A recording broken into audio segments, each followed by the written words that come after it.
안녕하세요. 평양정보통입니다.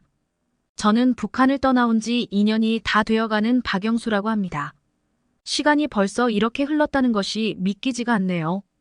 북한에서 겪었던 일이 아직도 어제 일처럼 이렇게나 저에게는 생생한데 말이죠.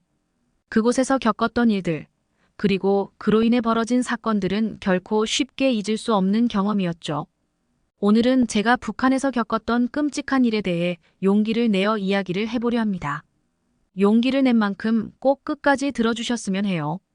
북한에서의 생활은 사실 호화로웠습니다. 저는 북한 노동당의 고위 간부였고 권력을 쥐고 있었으니까요. 마치 나만의 국회의원처럼 중요한 역할을 맡고 있었죠.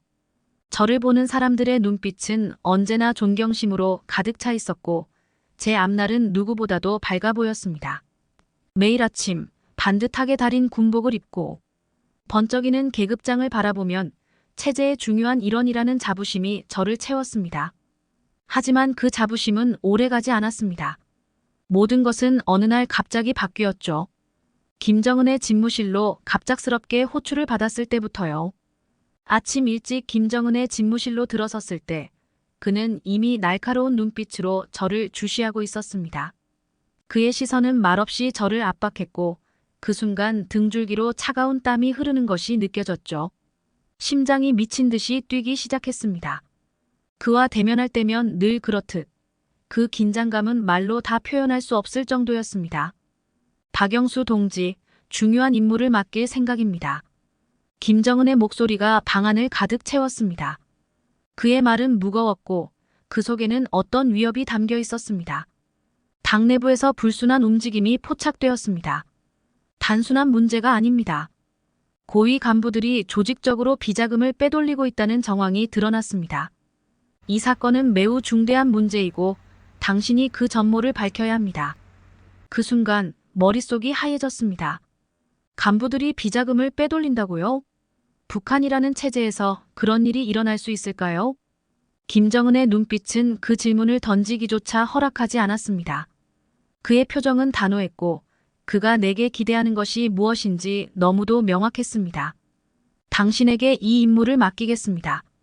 그러나 절대 비밀리에 진행되어야 하며 당신의 가족에게도 발설해서는 안 됩니다. 이것은 나와 당신만이 아는 일입니다. 김정은의 목소리는 그 어느 때보다 무겁게 느껴졌습니다. 그 순간 저는 이 명령을 따르지 않으면 죽음밖에 없다는 걸 깨달았습니다. 말로 하지 않아도 그의 눈빛에서 그 어떤 실수도 용납하지 않겠다는 것을 느낄 수 있었죠. 마음 깊은 곳에서부터 두려움이 서서히 피어오르기 시작했습니다. 내가 만약 실패하면 나뿐만 아니라 내 가족도 위험에 처할 거라는 생각이 머릿속에서 떠나지 않았습니다. 명령을 받고 수사를 시작할 때 저는 이미 불안감에 휩싸여 있었습니다. 처음에는 단순한 조사인 것처럼 보였지만 시간이 지날수록 그 일은 제 기대를 훨씬 넘어서는 거대한 사건으로 드러났습니다. 비자금 탈취 사건이 단순한 비리가 아니라는 것을 직감했어요. 체제 안에서 일어나는 은밀한 일이었고 그것은 체제 자체를 위협할 수 있는 일들이었습니다. 북한 체제는 모든 것을 통제하고 있다고 믿어왔기 때문에 비자금 같은 일이 있을 거라고는 상상도 못했죠. 그런데 그게 정말 일어나고 있었습니다. 수사는 평양 외곽의 몇몇 군수 공장에서 시작되었습니다. 이곳은 북한 군수 산업의 중심지였고 김정은이 직접 추진한 무기 현대화 프로젝트가 진행 중이던 곳이었습니다. 처음에 저는 이 사건이 단순히 비자금 문제가 아닐 거라는 생각을 했지만 그 규모와 복잡성은 제 상상을 훨씬 뛰어넘었어요. 공장의 자금 흐름을 조사하는 것처럼 보였던 일은 곧 수많은 인물들의 이해관계가 얽혀있는 복잡한 음모로 변해갔습니다. 제가 처음으로 수상하다고 느낀 건 공장에서의 전력 소비였습니다. 낮에는 평소와 다름없이 운영되는 것처럼 보였지만 밤이 되면 전력 소비가 비정상적으로 급격히 증가했어요. 그와 동시에 정체를 알 수 없는 차량들이 빈번하게 공장을 오가고 있었죠. 그 차량들은 단순한 물자, 운반 차량이 아니었습니다. 저는 직감적으로 그들이 뭔가 비밀스러운 작업을 하고 있다는 생각이 들었고 그 차량들을 추적하기로 결심했습니다. 저는 혼자가 아니었습니다. 이 사건을 저 혼자 파헤칠 수 없었기 때문에 몇 명의 믿을 수 있는 부하들이 함께 있었습니다. 그들 중에서도 최선욱이라는 부하는 나에게 특별히 충성심을 보였고 그동안 많은 일을 함께 해왔죠. 그는 조심스럽지만 철저한 사람이었고 그 점 때문에 제가 가장 신뢰할 수 있는 사람이었습니다. 선욱과 저는 함께 공장을 조사하면서 서로의 의심을 확인하고 정보를 교환했습니다. 이게 단순한 공장 작은 문제가 아닌 것 같습니다. 장군님. 선욱은 의심 가득한 목소리로 말했습니다. 나도 그렇게 생각해. 이건 더 복잡해. 너무 은밀하고 지나치게 치밀해. 저는 이미 그 불길한 느낌을 떨칠 수 없었습니다. 며칠 동안 우리는 차량의 동선을 추적하고 공장에서 수상한 움직임을 확인했습니다. 하지만 감시가 이어지면서도 결정적인 증거를 잡기란 쉽지 않았습니다. 그들은 마치 우리를 의식하는 것처럼 경계를 더욱 강화했고 우리는 그들에게 들키지 않기 위해 점점 더 조심해야 했습니다. 며칠 동안 그들의 움직임을 지켜보며 그들이 어디로 향하는지 파악해냈습니다. 놀랍게도 그들이 향한 곳은 평양의 고급 주택가였습니다. 이곳은 북한 내에서도 권력의 정점에 서 있는 고위 간부들만이 거주할 수 있는 철저히 통제된 구역이었죠. 저는 그곳에서 무언가 엄청난 일이 벌어지고 있음을 확신했습니다. 당시에 제 마음속은 혼란과 두려움으로 가득 차 있었습니다. 고위 간부들이 권력층의 뒷거래에 연루된다는 사실이 믿기지 않았어요. 하지만 제 본능은 뭔가 크게 잘못되고 있다는 걸 경고하고 있었죠. 더 깊이 파헤치고 싶은 욕망과 그로 인해 생길 위험에 대한 두려움 사이에서 갈등하는 제 자신을 발견했습니다. 이제 중요한 것은 그들을 더 깊이 추적할 수 있느냐는 것이었습니다. 그러나 바로 다음 날 생각지 못한 일이 벌어졌습니다. 다음 날 아침 제가 선욱과 만나기로 한 장소에 도착했을 때 그의 모습이 보이지 않았습니다. 약속한 시간에 나타나지 않은 그는 그동안 한 번도 늦은 적이 없었기에 제 속은 불안감으로 가득 차기 시작했습니다. 처음엔 교통 문제나 갑작스러운 다른 일 때문일 거라고 생각하며 스스로를 안심시켰지만 그 불안감은 쉽게 사라지지 않았습니다. 1시간이 지나고 2시간이 지나도 그는 나타나지 않았습니다. 전화도 받지 않았고 마치 어디론가 사라져버린 것 같았죠. 저는 그가 마지막으로 조사하던 공장 근처를 찾아 나섰습니다. 그런데 그곳에서 끔찍한 소식을 듣게 되었습니다. 최선욱 동지가 어젯밤 죽은 채 발견되었습니다. 현장에 있던 관리자가 떨리는 목소리로 말했습니다. 순간 세상이 무너지는 듯한 느낌이 들었습니다. 선욱이 죽었다고요? 그토록 충직하고 신중한 사람이 어떻게 이런 일을 당할 수 있었을까요? 그의 시신은 공장 인근에서 발견되었으며 그의 죽음은 사고로 위장되어 있었습니다. 경찰은 단순한 교통사고로 처리하려 했지만 저는 그 순간 직감했습니다. 선욱은 우리 둘이 파헤치고 있던 음모와 연관되어 죽임을 당한 것이 분명했습니다. 이건 결코 우연이 아니었죠. 제 심장은 미친 듯이 뛰었고 머릿속은 복잡하게 돌아갔습니다. 선욱은 단순한 동료가 아니었습니다. 그는 저를 믿고 따라준 충성스러운 부하였고 이제 그가 죽음에 이르게 된 건 나 때문이었습니다. 내가 그를 끌어들였고 그로 인해 그가 희생된 것이 분명했죠. 이제 내가 할 수 있는 건 무엇일까? 더 이상 제게 선택지는 많지 않았습니다. 김정은에게 이 사실을 보고하고 보호를 받을 것인지 아니면 입을 닫고 이 사건에서 손을 떼야 할지 갈등이 끊임없이 머리를 괴롭혔습니다. 하지만 어느 쪽이든 안전하지 않았습니다. 선욱의 죽음은 곧 제 차례가 다가왔음을 의미했죠. 저는 고성능 망원경과 도청 장비를 사용해 그들의 움직임을 감시했습니다. 며칠 동안 관찰한 끝에 충격적인 장면을 목격하게 되었죠. 보위국 소속 고위 간부들이 현송월과 함께 은밀한 만남을 갖고 있었습니다. 그들은 평양의 고급 주택가에서 서류 가방을 주고받고 있었어요. 그 가방 속에는 현금 다발과 해외은행 계좌 정보가 담겨 있었습니다. 그들이 주고받은 가방은 비자금으로 가득 차 있었고 그 돈은 단순히 개인적인 금전적 이득을 위한 것이 아니었습니다. 저는 대화를 엿들으며 그들이 단순히 비자금을 빼돌리는 게 아니라는 사실을 알게 되었습니다. 그들의 목표는 김정은을 몰아내고 현송월의 아들을 북한의 후계자로 세우는 것이었어요. 비자금은 그들에게 그저 수단에 불과했습니다. 그 돈으로 고위 간부들에게 뇌물을 주고 그 뇌물로 권력 승계를 위한 지지를 얻고 있었어요. 그들의 계획은 김정은의 권력 기반을 흔들고 자신들만의 새로운 체제를 구축하는 것이었습니다. 그 음모를 파악하는 순간 저는 온몸이 얼어붙는 것 같았습니다. 이제 저는 혼자가 된 상태에서 이 모든 진실을 마주해야 했습니다. 제가 이 진실을 알아내면 제 목숨은 더 이상 안전하지 않다는 걸 직감했습니다. 하지만 더 무서운 것은 제 가족이었습니다. 이걸 김정은에게 보고하면 내 가족은 안전할 수 있을까? 아니, 어쩌면 이 음모에 휘말리면 그들이 나와 내 가족을 모두 제거하려 할지도 몰라요. 그들의 계획이 얼마나 치밀하고 광범위한지 파악할수록 저는 점점 더 깊은 위험 속으로 빠져들고 있었습니다. 김정은에게 이 음모를 보고해야 한다는 생각은 계속해서 머릿속을 맴돌았지만 그보다 더 강하게 떠오른 생각은 가족을 지켜야 한다는 것이었어요. 선욱이 죽임을 당했다면 나와 내 가족도 언제든 같은 운명에 처할 수 있다는 불안감이 제 온몸을 휘감았습니다. 이 사건은 더 이상 제 개인의 문제가 아니었고 제 가족의 생명이 달린 문제로 바뀌었습니다. 저는 두 가지 선택지 사이에서 끊임없이 갈등했습니다. 체제를 위해 충성할 것인가 아니면 나와 내 가족을 위해 침묵할 것인가.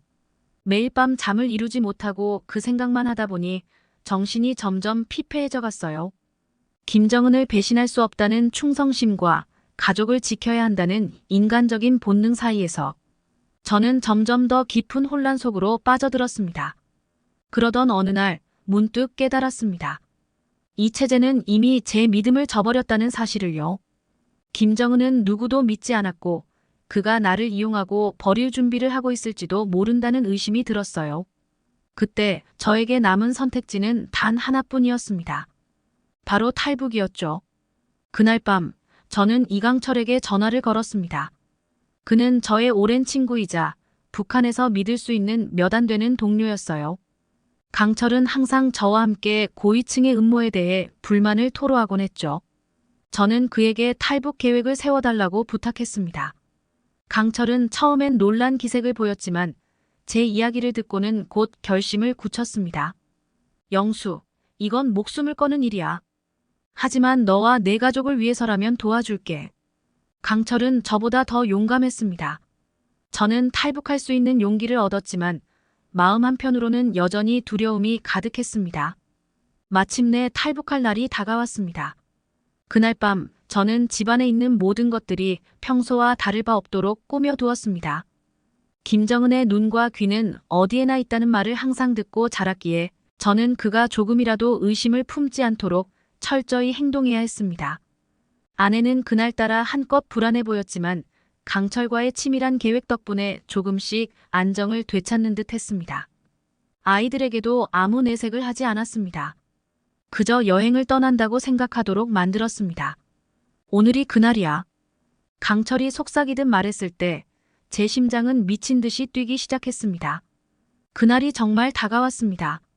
만약 발각되기라도 한다면 제 목숨은 물론 아내와 아이들의 목숨까지 모두 위험해질 것이 분명했습니다.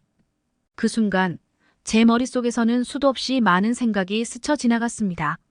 만약 실패하면, 김정은이 우리가 탈출하려는 걸 알게 된다면 내 가족은 안전할까? 그런 두려움이 저를 휘감았지만 이대로는 살아남을 수 없다는 걸 직감적으로 알고 있었습니다. 저와 강철, 그리고 가족은 조용히 집을 빠져나왔습니다. 평양의 밤은 언제나 고요했습니다. 차가운 공기가 폐속을 파고들 때마다 그 공기가 전혀 생명력을 주지 않는다는 걸 느낄 수 있었죠. 하지만 우리는 말없이 서로의 눈빛을 통해 결의를 다졌습니다. 이젠 되돌릴 수 없는 길에 들어섰습니다. 우리에게 남은 건 오직 앞으로 나아가는 것뿐이었죠. 국경 근처는 경비가 삼엄했습니다. 경계병들이 여기저기 순찰을 돌고 있었고 그들의 눈을 피해 움직이기란 생각만 해도 소름 끼치는 일이었습니다. 강철은 그동안 여기서 얼마나 많은 사람들이 탈출했는지 알 수 없지만 그날의 그의 얼굴은 그 어느 때보다도 진지했습니다. 어쩌면 그도 이번 탈출이 성공하지 못하면 우리 모두가 죽음의 위협에 놓일 것을 알고 있었겠죠. 국경을 넘기 위한 최적의 시간은 자정이었습니다. 그 시간대는 경비병들이 교대하는 시간이었기에 경계가 가장 느슨했어요. 저희는 그 틈을 타강을 건너기로 했습니다. 국경을 가로지르는 강의 물살은 차가웠고 생각보다 깊었습니다. 아이들을 등에 업고 건너는 건 상상 이상으로 어려운 일이었죠. 제 딸 은지는 몹시 두려워하며 제 옷자락을 단단히 붙잡고 있었습니다. 강을 건너기 직전 예상치 못한 일이 발생했습니다. 불빛이 강둑 쪽에서 일렁이기 시작한 것입니다. 누군가 우리를 발견한 게 분명했어요. 그 순간 심장이 얼어붙는 것만 같았습니다. 모든 것이 끝났다고 생각했죠. 그때 강철이 몸을 돌려 그 불빛을 향해 뛰어들었습니다. 나를 따르지 마, 영수. 아이들과 함께 가. 그는 순찰대의 주의를 돌리기 위해 자신의 몸을 던졌습니다. 저는 강철이 순찰병들과 실랑이를 벌이는 것을 멀리서 바라볼 수밖에 없었습니다. 눈물을 삼킬 틈도 없이 아이들과 아내를 데리고 강을 건너는데 집중해야 했습니다. 강철의 희생이 없었다면 우리는 분명 붙잡혔을 겁니다. 강을 무사히 건넌 후에도 우리는 멈추지 않았습니다. 계속해서 동쪽으로 더 안전한 곳으로 향했습니다. 강철이 붙잡히지 않고 돌아오길 바랐지만 그의 모습은 끝내 볼 수 없었습니다. 마음속에서 무거운 죄책감이 점점 커졌습니다. 내가 이 일을 시작하지 않았더라면 강철이는 안전하게 살아갔을 텐데. 하지만 동시에 저를 되돌릴 수는 없었습니다. 강철의 희생을 헛되이 만들 수 없었으니까요. 국경을 넘은 후에도 우리는 한시도 방심할 수 없었습니다. 중국으로 넘어온 후에도 북한의 보위부 요원들이 우리를 추적할 가능성이 있었기 때문에 우리는 은밀하게 움직여야 했습니다. 처음 며칠은 현지 브로커들의 도움을 받아 숨어 지내며 탈북 루트를 계속해서 마련했지만 그 과정이 그리 순탄하지 않았습니다. 매 순간마다 위험이 도사리고 있었고 우리는 숨죽이며 이 과정을 버텨야만 했습니다. 중국 당국도 문제였습니다. 중국은 탈북자를 적발할 경우 북한으로 강제 송환할 가능성이 높았기 때문에 우리는 이곳에서도 숨죽이는 생활을 해야 했죠. 언제나 불안감 속에서 잠을 자고 잠시라도 한눈을 팔았다가는 붙잡힐 위험이 컸습니다. 북한의 추격조도 무서웠습니다. 길거리를 다닐 때마다 경찰관들을 피해 다니고 외국인 혐의로 체포되지 않도록 항상 주변을 경계해야 했습니다. 마음 한구석에는 끊임없는 두려움이 자리 잡고 있었습니다. 그러나 이러한 고난 속에서도 희망은 있었습니다. 브로커들은 우리를 위해 중국에서 한국으로 향하는 망명 절차를 준비해 주었고 우리는 그 과정에서 많은 탈북자들과 만나게 되었습니다. 서로의 이야기를 나누며 고향을 떠나온 사람들 사이의 연대감을 느낄 수 있었어요. 우리 모두 각자의 이유로 북한을 떠나왔지만 그 이유들 속에는 공통된 고통과 절망이 담겨 있었습니다. 망명 생활 동안 아내는 거의 말을 하지 않았습니다.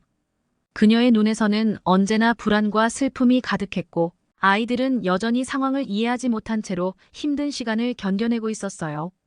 제가 그들에게 해줄 수 있는 건 그저 앞으로 잘 될 거라는 막연한 위로뿐이었습니다. 하지만 아내의 눈빛은 언제나 저에게 말하고 있었습니다. 당신이 우리를 이끌어주고 있다는 걸 믿어요. 하지만 얼마나 더 견딜 수 있을까요? 라는 질문이 항상 그녀의 눈에 담겨 있었습니다. 중국에서의 망명 생활은 길고 지루했습니다. 하루하루가 불안의 연속이었죠. 보위부 요원들이 우리를 찾고 있을지 모른다는 불안감은 저를 끝없이 괴롭혔습니다. 저 자신도 끊임없이 그들에게 쫓기는 꿈을 꿨고 아이들과 아내도 그 두려움을 감추지 못했습니다. 그래도 우리는 서로를 붙들고 버텨냈습니다. 그 과정에서 저는 한 가지 결심을 하게 되었습니다. 우리가 무사히 남한에 도착하면 내가 할 수 있는 모든 걸 해서라도 김정은 체제의 진실을 폭로하겠다는 결심이었죠. 수개월에 걸친 망명 생활 끝에 우리는 드디어 남한 땅을 밟게 되었습니다. 처음 한국 땅을 밟았을 때의 그 감정은 말로 다 표현할 수 없을 정도였습니다.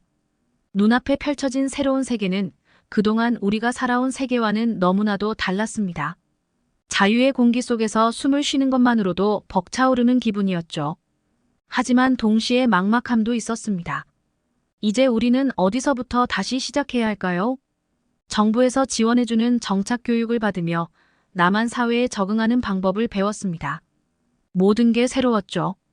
하지만 그 적응 과정이 결코 쉬운 일은 아니었어요. 북한에서의 삶과는 너무나도 다른 사회였고 우리 가족은 처음부터 다시 배워야 할 것들이 많았어요. 남한 사람들의 말투, 생활 방식, 그리고 사회적인 규범까지 모든 것이 낯설었습니다. 아이들 역시 학교에 다니며 새로운 친구를 사귀어 나갔지만 그 과정에서도 많은 어려움을 겪었습니다. 처음 몇 달은 그저 새로운 환경에 적응하느라 정신이 없었지만 시간이 지나면서 제게 주어진 자유와 새로운 삶에 대해 감사하기 시작했습니다. 아내 역시 요리 학원에 다니며 남한에서의 새로운 삶을 받아들이기 시작했어요. 저는 북한 인권단체에서 일하기 시작했습니다.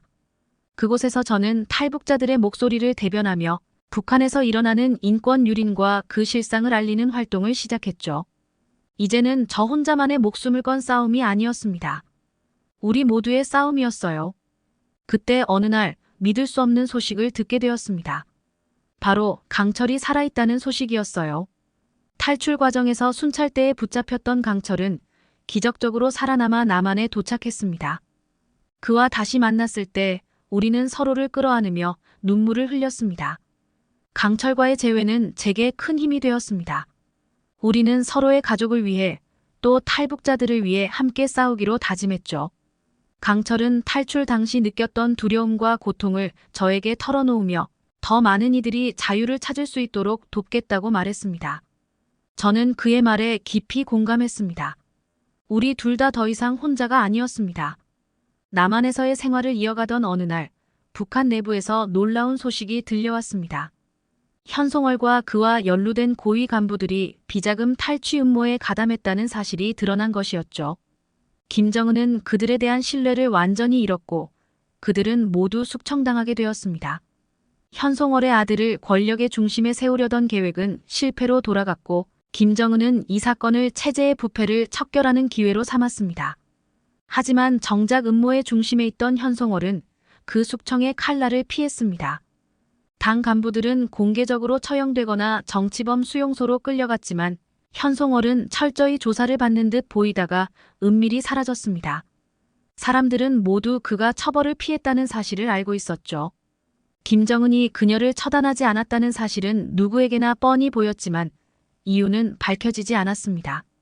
그녀의 아들은 더 이상 후계자로서 거론되지 않았고 현송월 역시 공개적으로 모습을 드러내지 않았습니다. 하지만 저와 많은 사람들은 그녀가 어딘가에서 여전히 살아 숨쉬고 있다는 걸 알고 있었습니다. 북한 내부의 권력 게임에서 그녀만이 살아남았다는 사실은 저를 다시금 깊은 충격에 빠뜨렸습니다. 권력의 무상함과 냉혹함, 그리고 그 안에서 누군가는 살아남고 누군가는 사라진다는 진실을 다시 깨닫게 했습니다. 이 사건은 저에게 북한 체제의 본질을 다시 한번 깨닫게 해주었습니다. 권력은 영원하지 않으며 그 무상함 속에서 누군가는 숙청당하고 또 누군가는 살아남습니다. 현송월이 숙청을 피한 그날, 저는 권력의 본질이 얼마나 냉혹하고 불안정한 것인지를 다시금 절감할 수밖에 없었습니다. 저와 제 가족은 이제 남한에서 새로운 삶을 살고 있습니다. 자유를 얻은 기쁨은 말로 다 표현할 수 없지만 제 마음 한편에는 여전히 무언가 무겁게 자리 잡고 있습니다. 그것은 바로 아직도 북한에서 고통받고 있는 사람들에 대한 죄책감입니다. 제가 탈출했듯 그들도 언젠가는 자유를 찾을 수 있기를 간절히 바랍니다. 저는 지금도 북한의 실상을 알리기 위해 노력하고 있습니다. 강철과 함께 북한 인권단체에서 활동하며 김정은 체제의 진실을 세계에 알리는 일에 매진하고 있습니다. 우리는 절대 이 싸움을 멈추지 않을 것입니다. 북한에서 벌어진 부패와 그로 인해 생긴 고통을 잊지 않고 앞으로도 더 많은 사람들이 자유를 찾을 수 있도록 도울 것입니다. 우리의 여정은 끝나지 않았습니다. 자유는 당연히 주어지는 것이 아니라 끊임없이 싸워야 얻을 수 있는 것입니다. 저는 그 사실을 몸소 깨달았고 그 진실을 더 많은 사람들과 나누기 위해 끝까지 싸울 겁니다. 우리 가족이 다시는 두려움 속에서 살지 않고 북한의 동포들도 자유로운 숨을 쉴 수 있는 날까지 말이죠. 감사합니다. 영상이 좋으셨다면 구독과 좋아요 눌러주세요.